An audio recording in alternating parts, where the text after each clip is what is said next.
ಒಂದು ಕಡೆ ಮಳೆ, ಇನ್ನೊಂದು ಕಡೆ ಕೊರೋನಾ. ನಿಮ್ಮ ಮಕ್ಕಳ ರಕ್ಷಣೆ ಹೇಗೆ? ಎಲ್ಲಿದೆ ನೋಡಿ. ಶಾಲೆ ಆರಂಭಕ್ಕೂ ಮೊದಲೇ ಕೊರೋನಾ ಪ್ರಕರಣಗಳು ಹೆಚ್ಚಾಗುತ್ತಿರುವುದು ಪೋಷಕರ ಆತಂಕಕ್ಕೆ ಸದ್ಯ ಕಾರಣವಾಗಿದೆ. ಹಾಗಾಗಿ ಈ ಸಮಯದಲ್ಲಿ ಮಕ್ಕಳ ಆರೋಗ್ಯ ಕಾಪಾಡಿಕೊಳ್ಳಲು ಕೆಲವು ಮುಂಜಾಗ್ರತಾ ಕ್ರಮಗಳನ್ನು ತೆಗೆದುಕೊಳ್ಳಬೇಕಾಗುತ್ತೆ.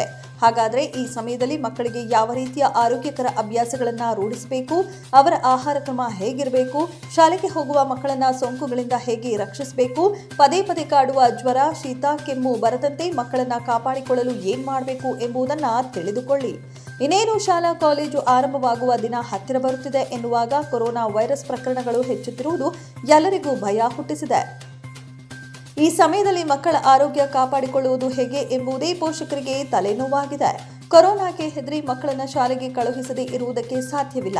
ಸಾಮಾನ್ಯವಾಗಿ ಮಕ್ಕಳ ಆರೋಗ್ಯ ಬಹಳ ಸೂಕ್ಷ್ಮವಾಗಿರುತ್ತದೆ. ಹಾಗಾಗಿ ಅವರನ್ನ ಸೋಂಕುಗಳಿಂದ ಕಾಪಾಡಿಕೊಳ್ಳುವುದು ಸುಲಭವಲ್ಲ.